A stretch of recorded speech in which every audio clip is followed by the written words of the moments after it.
Commander Jake Miller stood on the bridge of the orbital defense station watching the dark shapes emerge from behind the moon. The massive alien vessels moved with purpose toward Earth like predators closing in on wounded prey. His hands gripped the command console as alarms screamed throughout the station. 20 years of military service had prepared him for many things, but not for this moment when humanity would face its first real test from the stars. Lieutenant Amy Walsh pressed, her face against the observation window of the lunar outpost as the alien fleet passed overhead. The ships were larger than anything humans had ever built, with smooth black hulls that seemed to absorb light itself. She counted 47 vessels in the first wave alone, and knew more were coming. Her communication array crackled with desperate transmissions from Earth as the aliens began their assault on the major cities. New York, London, Tokyo, Moscow, all fell silent within the first hour as energy beams carved through skyscrapers like hot knives through butter. The Zektar had arrived exactly as their advance scouts had reported. War Commander Thakral observed, the human cities burning from his flagship's command deck with satisfaction. His species had conquered 17 star systems using the same strategy that was now unfolding on Earth. Overwhelming force applied swiftly to break the enemy's will to fight. Most species surrendered within days once they understood the futility of resistance. These humans would be no different despite their crude attempts at orbital defense. Dr. Lisa Park floated in the zero gravity of the International Space Station, desperately trying to maintain communications with the surface. The alien jamming was making it nearly impossible to coordinate any kind of response. Through her xenobiology training, she had studied theoretical alien contact scenarios, but nothing had prepared her for the systematic destruction happening below. She watched helplessly as the alien ground forces began landing in major population centers. The invaders moved like seasoned warriors, clearing buildings with efficient brutality that spoke of long experience in conquest. Captain Tony Blake rallied his men at New Geneva military base as alien dropships descended on their position. His soldiers had been preparing for conventional warfare, not an invasion from space, but they were still soldiers and they would fight. The base's anti-aircraft guns were useless against the alien energy shields, but Blake's men found that small arms fire could penetrate the barriers if concentrated properly. It was not much of an advantage, but it was something to build on in the desperate hours ahead. War Commander Thakral studied the tactical displays, showing human resistance across the planet. Most species would have collapsed by now, but these humans continued fighting even when their weapons proved largely ineffective. It was curious, but not unprecedented. The Crystal Warriors of Vega Prime had also shown initial defiance before their morale shattered. The key was to break their leadership structure and destroy their ability to coordinate resistance. Once isolated, human units would surrender or be eliminated with ease. The first day of invasion stretched into night as Earth's defenders fought with everything they had. Lieutenant Amy Walsh coordinated strikes against alien supply lines from her lunar position until enemy fighters finally located her outpost. As the base shook under bombardment, she transmitted final intelligence reports to any human forces still listening. The aliens were methodical in their conquest, but they showed patterns that could be exploited if anyone survived long enough to use the information. Dr. Lisa Park intercepted fragments of Zektar communications using equipment designed for deep space research.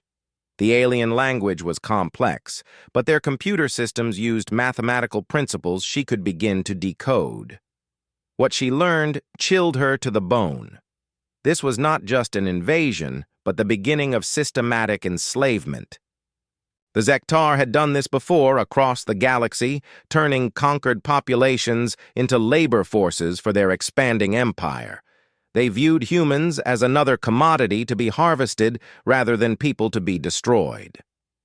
Captain Tony Blake's final stand at New Geneva became legendary among the scattered human forces still fighting.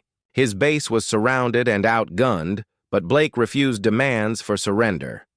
When the alien commander offered terms, Blake responded with coordinates for a precision strike on his own position. The explosion took out 3 alien assault craft, along with the human defenders, but it also bought time for civilian evacuations in the surrounding area. Blake's last transmission echoed across emergency frequencies as his voice cut through static and jamming. The message was simple, but it carried weight that would resonate through the dark months ahead. Blake spoke directly to anyone still listening, whether military or civilian, about the choice facing humanity. They could surrender and accept slavery, or they could fight knowing that victory might be impossible, but that the fight itself had meaning. His words were not polished or eloquent, but they came from the heart of a soldier who understood what was at stake in ways that politicians and diplomats never could. War Commander Thokral received reports of successful planetary conquest within 72 hours of the initial assault. All major military installations were destroyed or occupied, and most human governments had either surrendered or ceased to exist. The population centers were under Zektar control, and the orbital defenses had been eliminated. By every measure, the invasion had succeeded faster than projected. Yet something felt different about this conquest compared to previous campaigns against other species. The humans had fought harder than expected and continued fighting even after their defeat became obvious. Individual soldiers and civilians attacked Zektar patrols with primitive weapons, knowing they faced certain death. It was tactically meaningless, but it suggested a mindset that Thokral found disturbing. Most conquered species accepted their fate once the futility of resistance became clear, but these humans seemed incapable of accepting defeat even when facing annihilation. Dr. Lisa Park managed to escape the destruction of the international space station in an emergency pod that brought her down in the Canadian wilderness. She carried with her the decoded fragments of Zektar communications and the terrible knowledge of what the aliens planned for humanity. The invasion was only the beginning of a process that would strip Earth of its resources and its people, but she also carried something else that might prove more valuable in the long term. The aliens had patterns and weaknesses that could be exploited if humans could survive long enough to mount an effective resistance. Lieutenant Amy Walsh's lunar outpost fell to alien bombardment, but not before she transmitted detailed scans of Zektar ship configurations to resistance cells forming across Earth.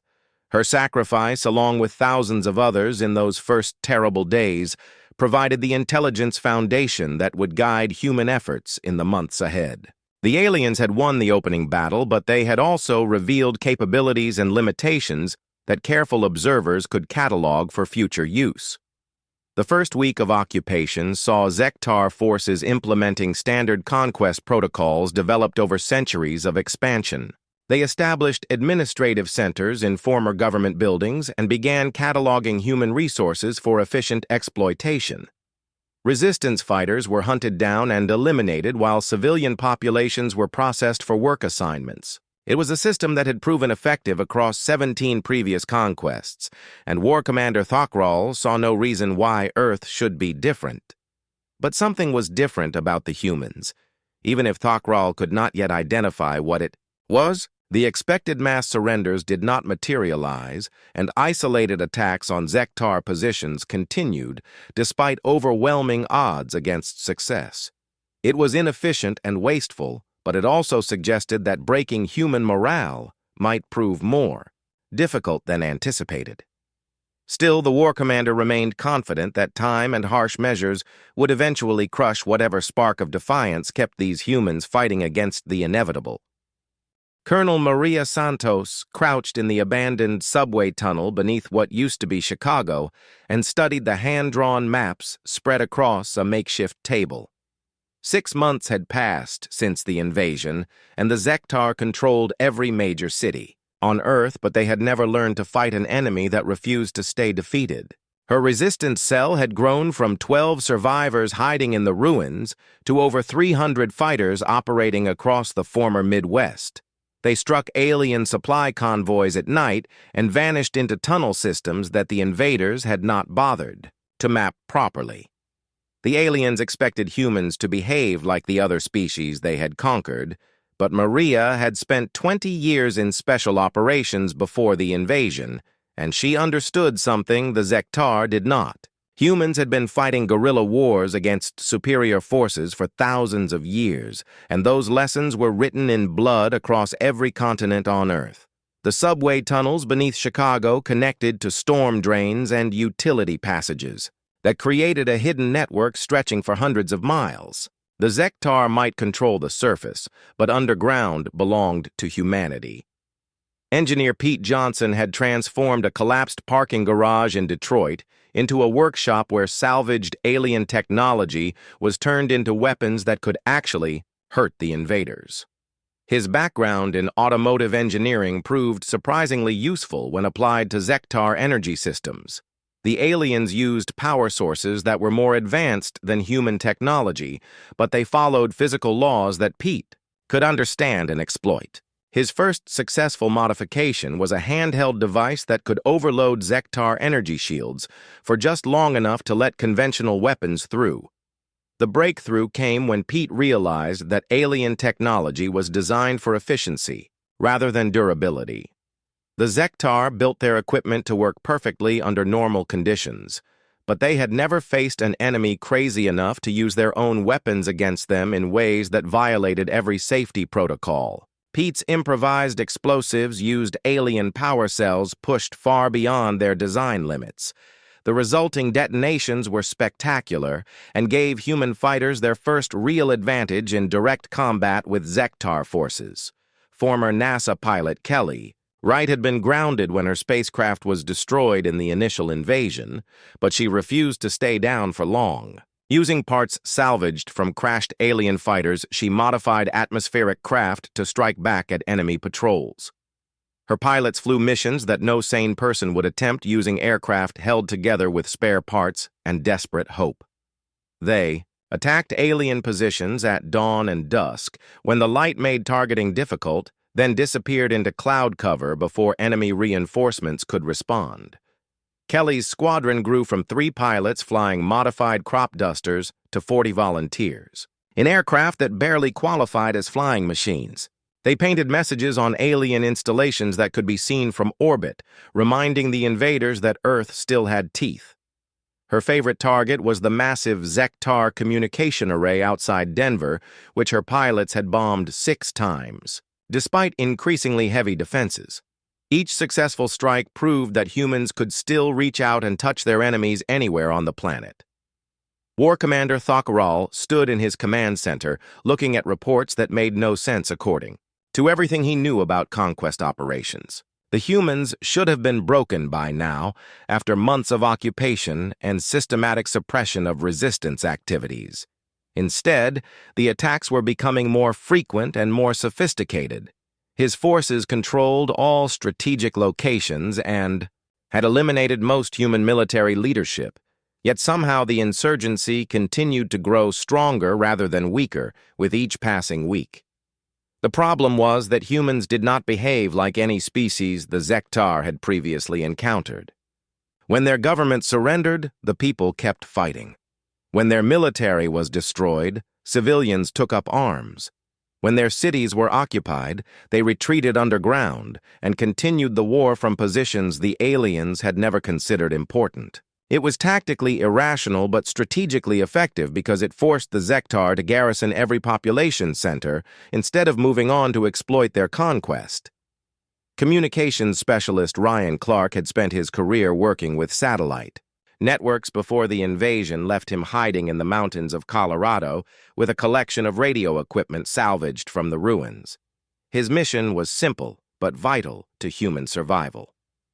He maintained contact between resistance cells across North America and relayed intelligence about alien movements and weaknesses. The information network he built allowed scattered fighters to coordinate attacks and share resources in ways that multiplied their effectiveness.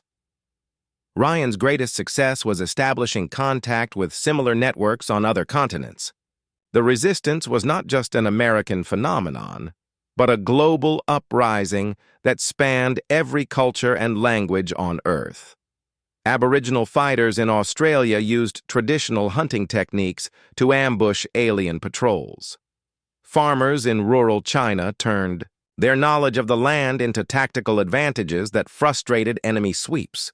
Urban guerrillas in European cities used subway systems and sewer networks to move undetected through occupied territory. The Zektar response to continued resistance was predictable and brutal. They implemented harsher measures designed to break human morale through fear and suffering.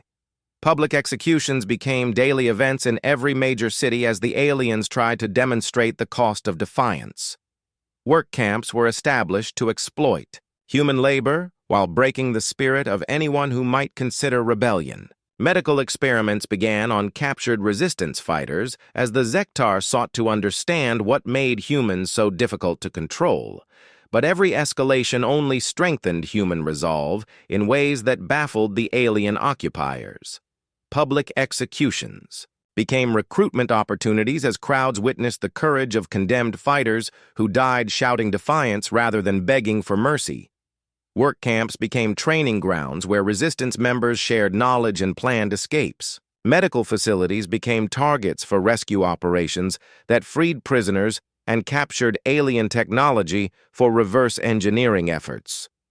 Colonel Maria Santos led one such rescue operation that became legend among the underground networks. Intelligence indicated that Dr. Lisa Park was being held at a Zektar research facility outside St. Louis, where alien scientists were studying human psychology and physiology. The raid required coordinating multiple resistance cells and using Pete Johnson's modified weapons to penetrate the facility's defenses. The operation cost 17 human lives, but it freed 38 prisoners, including the xenobiologist, whose knowledge would prove crucial in later phases of the war. The success at St. Louis demonstrated something important about human nature that the Zektar had failed to understand. Humans would sacrifice themselves for abstract concepts like freedom and dignity, even when no practical benefit could be gained from such sacrifice. This willingness to die for principles rather than just survival created a military dynamic that alien strategists found impossible to counter using conventional occupation techniques. War Commander Thakral received increasingly urgent communications from his superiors, demanding explanations for the continued resistance on Earth. Other conquered worlds had been fully pacified and were contributing resources to the Zektar Empire within. Months of invasion. Earth was consuming military resources that should have been deployed to new conquest targets. The High Command wanted results, and Thokral was running out of excuses for his failure to break human resistance. The situation deteriorated further when resistance attacks began targeting alien leadership positions rather than just military installations. Kelly Wright's pilots managed to destroy a Zektar command center in Denver, killing Regional Governor Kekstar and his entire staff. The explosion was visible from orbit and sent a message that human fighters could reach anyone, anywhere, regardless of defenses. More importantly, it proved that the aliens were not invincible gods, but mortal beings who could be killed by determined humans with the right weapons and tactics. Ryan Clark's communication networks carried news of the Denver attack to resistance cells around the world within hours of the explosion. The psychological impact was enormous, as fighters who had been struggling against overwhelming odds suddenly realized that victory might actually be possible. The aliens had superior technology and numbers, but they had never faced an enemy that refused to accept defeat under any circumstances. That refusal was beginning to change the strategic balance of the war in ways that would soon become apparent to everyone involved. Teenage hacker Sophie Adams sat in the basement of a ruined library in Seattle, surrounded by computers built from salvaged alien components and human electronics. Her specialty before the invasion had been breaking into corporate networks, but now she focused her skills on something far more important. The Zektar military database was supposed to be impenetrable, but Sophie had spent a year studying alien encryption patterns, and she had found weaknesses that their programmers never expected humans to discover. The breakthrough came at 3. In the morning, when Sophie finally cracked the outer layers of security protecting Zektar strategic communications, what she found inside changed everything humans thought they knew about their enemies. The alien empire was not the unstoppable force it pretended to be. 3 previously conquered worlds were showing signs of rebellion, inspired by intercepted broadcasts from Earth's resistance networks. The Zektar High Command was deploying significant military resources to suppress uprisings on planets that should have been pacified years ago. The intelligence Sophie gathered revealed that the Zektar conquest strategy depended on breaking enemy morale quickly before resistance could organize effectively. Earth had disrupted that timeline by refusing to surrender even after military defeat became obvious. Now, other species across the galaxy were learning that the aliens could be fought and sometimes beaten by enemies willing to pay the price in blood and sacrifice. The human example was spreading like wildfire through the Zektar Empire, creating problems that threatened the entire alien power structure. General Carl Morgan had been hiding in the Rocky Mountains since the fall of Denver. But Sophie's intelligence brought him back into active leadership of the growing resistance movement. His background in strategic planning gave him insights into how the information could be used to maximum advantage. If the Zektar Empire was showing cracks, then Earth could become the hammer that shattered their control across multiple star systems. But success would require coordinating with alien rebels billions of miles away using communication methods that did not yet exist. Dr. Lisa Park worked with General Morgan to develop a plan that seemed impossible but might actually succeed, if executed properly. The idea was to turn Earth into a beacon of hope for enslaved worlds throughout the galaxy. Human broadcasts would carry more than just information about successful resistance operations. They would demonstrate that freedom was possible even against overwhelming odds if people were willing to fight for principles greater than their own survival. The psychological impact on oppressed populations could trigger widespread rebellion across the Zektar Empire. The technical challenge was enormous because alien jamming prevented most human communications from reaching beyond Earth's atmosphere. Captain Nina Torres led a team of former military personnel in a desperate mission to capture a Zektar communication array intact rather than simply destroying it. The facility was heavily defended, and the operation required precise timing to prevent the aliens from activating security protocols that would wipe the system's memory banks. Nina's team approached the communication facility disguised as a maintenance crew using forged alien identification codes that Sophie had created from hacked database entries. The deception worked long enough to get them inside the perimeter where they overwhelmed the guards in a brief but violent firefight. The real challenge was keeping the communication systems operational while eliminating all Zektar personnel who might sabotage the equipment. Nina's soldiers fought room by room through the facility until they controlled the central transmitter array. For the first time since the invasion began, humans had access to interstellar communication networks that could reach every Zektar-controlled world in the galaxy. The message they broadcast was carefully crafted to inspire rather than just inform.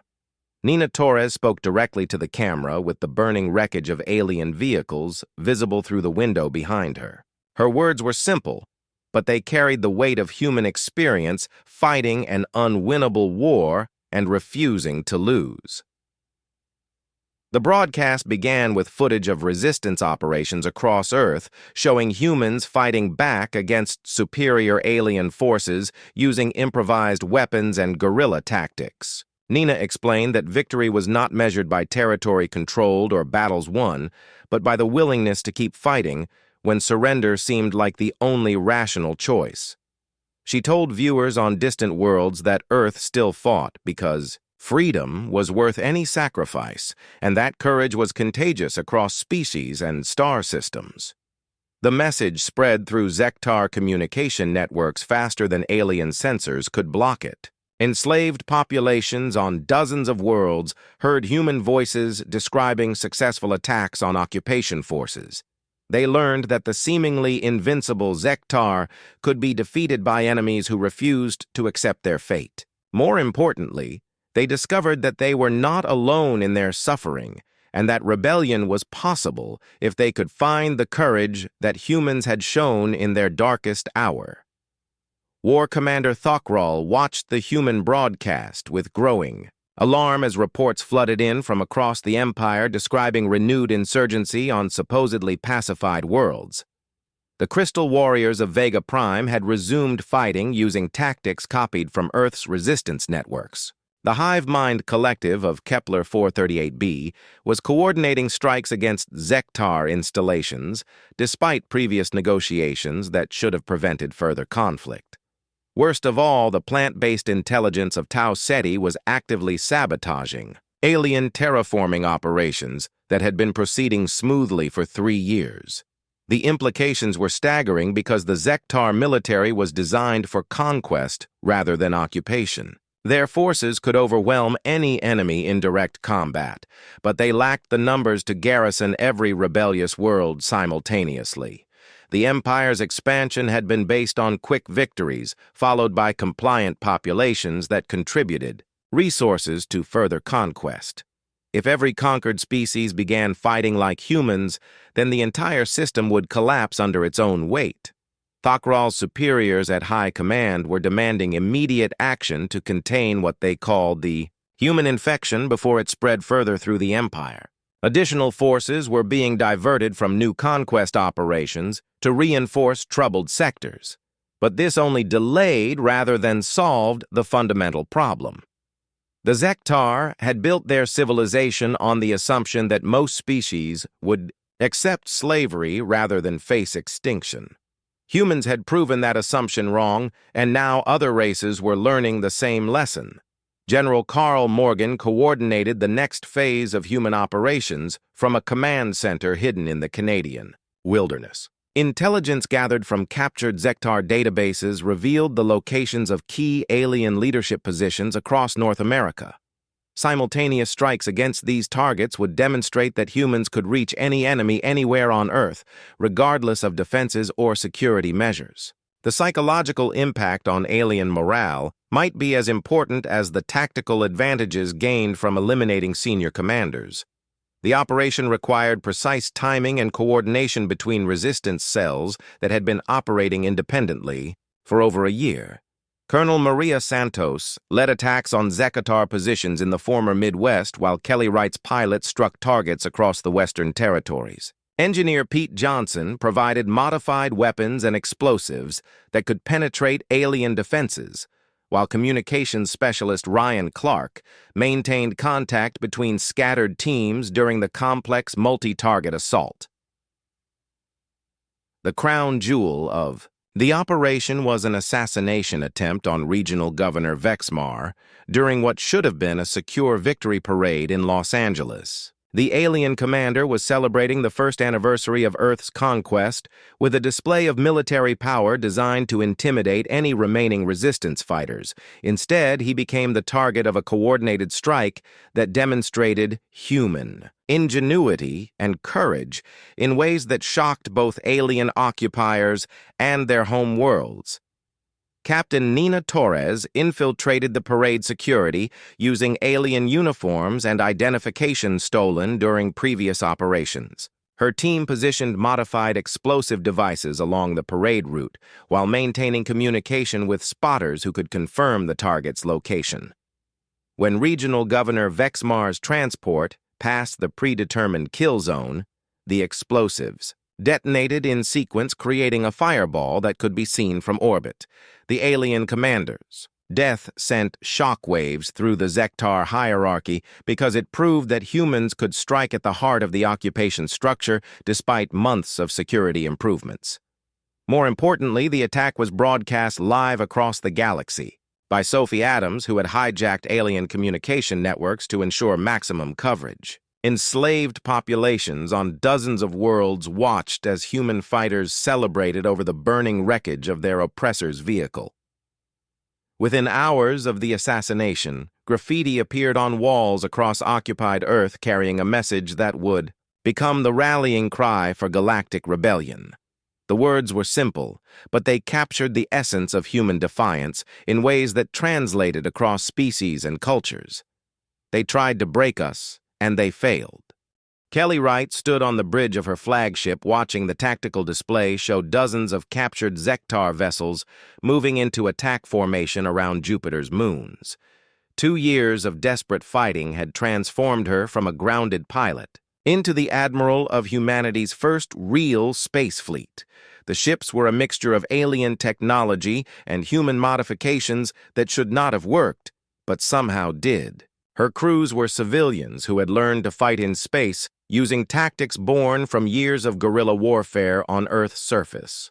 The revolution had spread beyond anyone's wildest expectations as enslaved worlds across the galaxy rose up against their Zektar oppressors. Intelligence reports indicated that 43 star systems were now in active rebellion, with more joining the fight every week.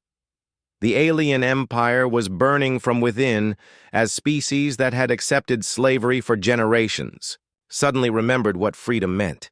But success had brought a terrible response from the Zektar High Command, who were now treating the human problem as an existential threat to their civilization. Grand Admiral Zurketh commanded the largest military force ever assembled in Zektar history as his armada approached Earth's solar system. 500 warships supported by countless smaller vessels carried weapons designed to crack planets rather than just conquer them. The alien high command had decided that if humans could not be enslaved, then they would be exterminated as an example to other rebellious species. Earth would become a dead rock orbiting a star as a monument to the futility of resistance. Colonel Maria Santos received the intelligence about the approaching alien fleet while coordinating resistance operations. From her headquarters beneath the ruins of Chicago, the underground networks had evolved into a sophisticated military organization capable of launching coordinated strikes across multiple continents. But all of their success would be meaningless if the Zektar could simply destroy the planet from orbit. Humanity needed a weapon that could reach across interplanetary distances and strike at the heart of the enemy fleet. Dr. Lisa Park had spent months studying captured Zektar biological samples in her hidden laboratory, searching for weaknesses that could be exploited. Her xenobiology background gave her insights into alien physiology that military scientists lacked. The breakthrough came when she realized that the Zektar immune system was designed for their homeworld's environment and had never been exposed to certain Earth-based pathogens. More importantly, their genetic engineering made them vulnerable to biological weapons in ways that natural evolution would have prevented. The weapon Lisa developed was not a virus or bacteria, but something far more insidious. It was a synthetic organism that could survive in space and reproduce using elements found in Zektar ship hulls. Once introduced into an alien vessel, it would spread throughout the life support systems, causing gradual but irreversible organ failure in every Zektar. Aboard, the process was slow enough to avoid detection by medical scanners, but fast enough to disable enemy crews before they could respond effectively. Engineer Pete Johnson worked with Lisa to develop a delivery system that could disperse the biological weapon across an entire enemy fleet. The solution was elegant in its simplicity, using modified human missiles equipped with alien propulsion systems captured during previous battles. The weapons would appear to be conventional explosives until they detonated, releasing clouds of synthetic organisms into the vacuum of space, where solar winds would carry them to nearby vessels. General Carl Morgan coordinated the global response to the approaching Zektar armada from his command center in the Rocky Mountains. Every resistance cell on Earth would contribute to the final battle using whatever resources they could marshal. The plan was desperate and relied on enemy mistakes that might not happen, but it was the only chance humanity had to avoid complete extinction. Success would require perfect timing and more luck than any military commander had a right to expect. The first phase began when Sophie Adams launched cyber attacks against Zektar communication networks using access codes she had stolen during previous hacking operations. Her goal was to create confusion within the enemy fleet, by disrupting their coordination protocols while feeding false information to their tactical systems. The attacks would only work for a few hours before alien technicians restored normal operations, but that might be enough time for human forces to achieve their objectives. Captain Nina Torres led the space-based component of the human attack using a collection of modified civilian spacecraft that had been converted into improvised warships. Her pilots were volunteers who knew they were flying suicide missions against overwhelming odds, but they went anyway because someone had to make the attempt. Their role was to deliver Pete Johnson's biological weapons to the enemy fleet while Kelly Wright's captured vessels provided covering fire and distraction. The battle began at the edge of Earth's solar system as human forces engaged the Zektar Armada in running fights among the asteroid fields beyond Mars. Kelly Wright's tactics were based on guerrilla warfare principles adapted for space combat. Her ships would strike quickly at isolated enemy vessels, then retreat before reinforcements could respond. The strategy could not win a conventional battle, but it might create enough chaos to let the biological weapons reach their targets. Grand Admiral Zurketh watched the human attacks with professional interest as his fleet methodically destroyed the primitive rebel vessels that dared to challenge Zektar military superiority. The humans fought with courage, but courage alone could not overcome the technological advantages that his empire had developed over centuries of conquest. When the orbital bombardment began, Earth would burn like every other world that had defied Zektar authority.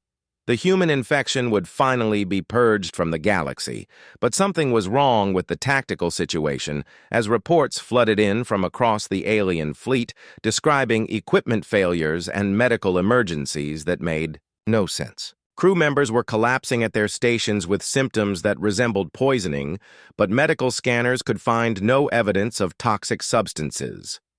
Life support systems were malfunctioning in ways that suggested sabotage, but security sweeps revealed no signs of human infiltration. Ship after ship reported similar problems that seemed unrelated, but followed a pattern that suggested coordinated attack. Dr. Lisa Park monitored the progress of her biological weapon from her laboratory on Earth as real-time intelligence updates confirmed that the synthetic organisms were spreading through the Zektar fleet faster than anticipated. The alien immune systems were proving even more vulnerable than her models had predicted. Within hours of initial deployment, entire enemy squadrons were reporting casualty rates that would soon render them combat ineffective. The weapon was not killing quickly, but it was killing thoroughly in ways that alien medical technology could not counter.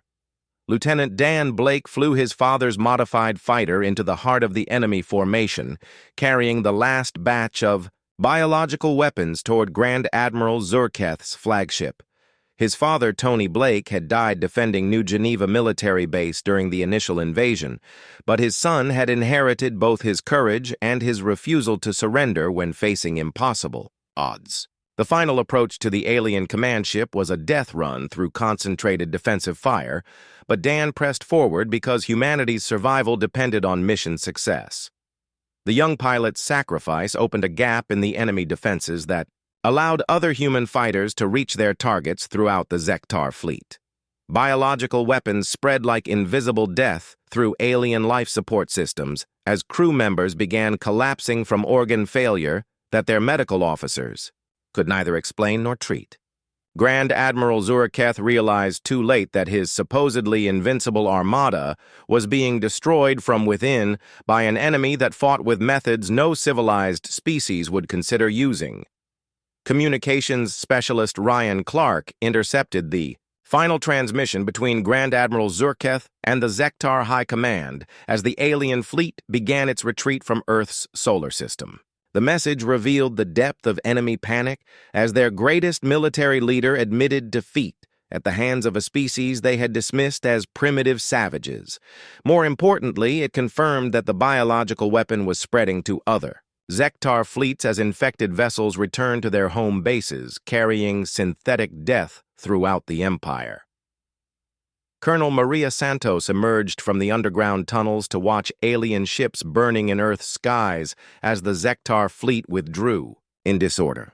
The immediate threat to humanity had been defeated, but the war was far from over. The enemy would return with new weapons and tactics designed to counter human innovations. But something fundamental had changed in the balance of power between the species. The aliens had learned that humans were not just another conquered race, but something far more dangerous than they had ever imagined. The final battle raged across Earth's solar system as Grand Admiral Zurketh deployed weapons designed to shatter planets rather than conquer them. His massive fleet had withdrawn beyond Jupiter's orbit to regroup after the biological weapon attacks, but now they returned with orders to complete the extermination of humanity, regardless of cost. The alien High Command had decided that Earth must be destroyed as an example to other rebellious worlds, even if it meant sacrificing their most powerful military force in the process. Kelly Wright commanded the human space fleet from her flagship, as enemy vessels moved into bombardment positions around Earth's moon. Her ships were outnumbered 10-1 and outgunned by an even greater margin, but they had advantages that no alien strategist could quantify. Human crews fought with the desperation of people defending their home world and the confidence of warriors who had already achieved the impossible by surviving this long against overwhelming odds.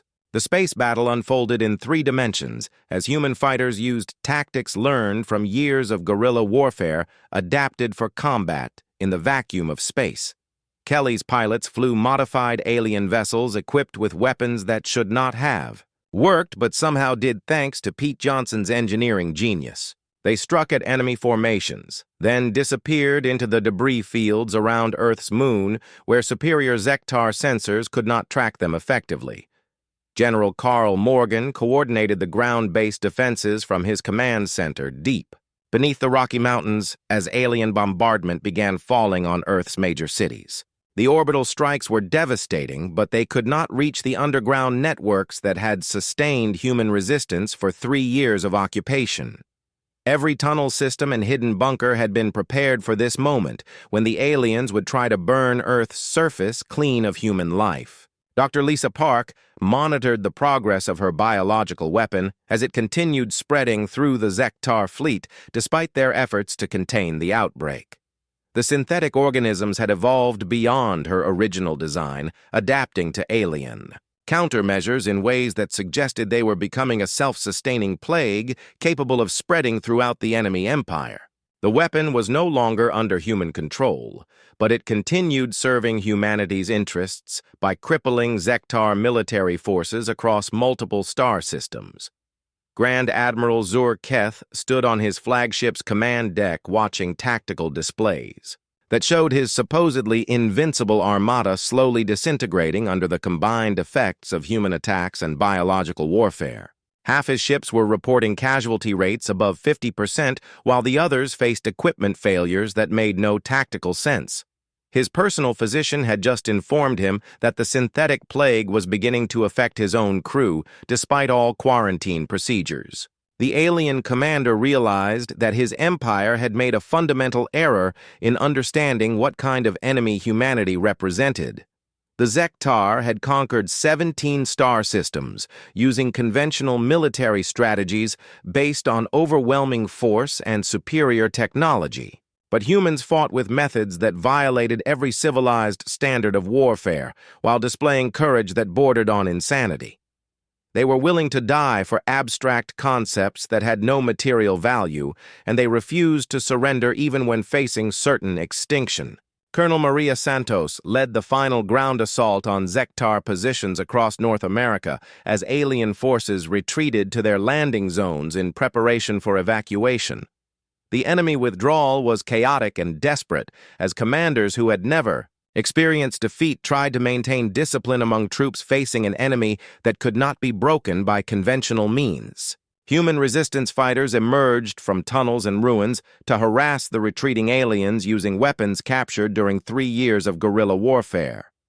The psychological impact of sustained defeat was devastating to Zektar morale as soldiers, who had never retreated from any battlefield, found themselves running from humans armed with improvised weapons and unshakable determination. The alien empire had built its power on the assumption that superior technology would always triumph over primitive courage, but Earth had proven that assumption catastrophically wrong.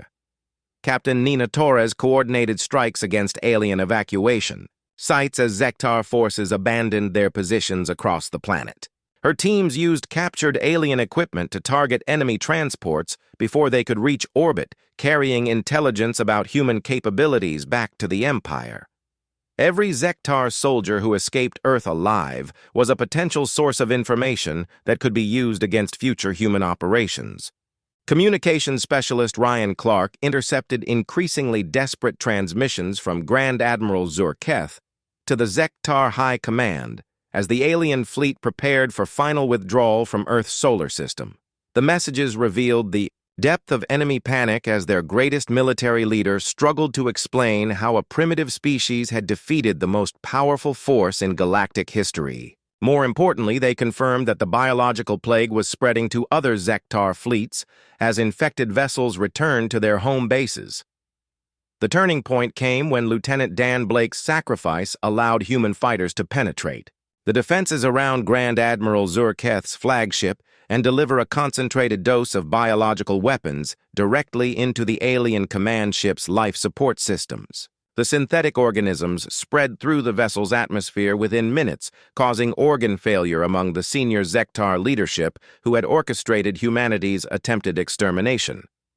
Grand Admiral Zurketh's final transmission was intercepted by human intelligence networks as his flagship began its emergency retreat from Earth's orbit.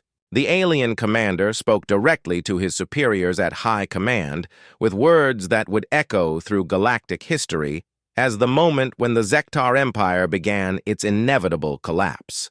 His voice carried the weight of defeat and the terrible, understanding that his species had awakened something they could never control. The message was brief, but it contained admissions that shattered every assumption the Zektar had made about human nature and the inevitability of their own victory. Zurketh reported that humans could not be broken by conventional methods and that they grew stronger under pressure rather than weaker. He warned that the biological weapons spreading through the fleet represented only the beginning of humanity's response to attempted genocide. Most importantly, he acknowledged that humans fought for concepts his species did not understand and could not counter. Engineer Pete Johnson watched from Earth's surface as the last Zektar vessels disappeared beyond the edge of the solar system, carrying biological death back to their home worlds. His modifications to captured alien technology had given humanity the weapons needed to defeat seemingly impossible odds, but the real victory belonged to every human who had refused to surrender when surrender seemed like the only rational choice. The war did not end with the alien retreat, but it fundamentally changed as news of Earth's victory spread across the galaxy through Zektar communication networks. Enslaved species on dozens of worlds learned that the Empire could be defeated by enemies willing to pay any price for freedom. The human example inspired uprisings that soon engulfed every corner of Zektar space as populations that had accepted slavery for generations suddenly remembered what it meant to fight for their own dignity. Dr. Lisa Park received reports confirming that her biological weapon had evolved beyond its original parameters and was now spreading through Zektar space as a self-sustaining plague that their medical technology could not counter. The synthetic organisms were adapting to alien countermeasures faster than enemy scientists could develop new treatments. Within months, the weapon would reach every Zektar-controlled system carrying the gift of death that humanity had crafted in response to attempted genocide. 5 years after the failed invasion of Earth, the galaxy had been transformed by the human example of resistance against impossible odds. War Commander Thokral sat in a human detention facility on Mars, waiting for his interview with historian Amanda Stone, who was documenting the collapse of the Zektar Empire for future generations. The alien officer had been captured during the final evacuation of Earth and had spent years trying to understand how his supposedly superior species had been defeated by primitive humans. Amanda Stone entered the interview room carrying recording equipment and a list of questions that had been prepared by the Galactic Liberation Alliance. The organization had grown from human resistance networks into an interstellar government representing 47 formerly enslaved species who had won their freedom following Earth's example. Her role was to document the Zektar perspective on their empire's collapse for historical records that would help prevent future tragedies. The conversation began with basic questions about Zektar conquest strategy and the assumptions that had guided their expansion across 17 star systems. Thokral answered honestly because he no longer had anything to lose and because he had developed a grudging respect for human persistence during his years of captivity. His responses revealed the depth of alien misunderstanding about human nature and the fatal flaws in their approach to conquest.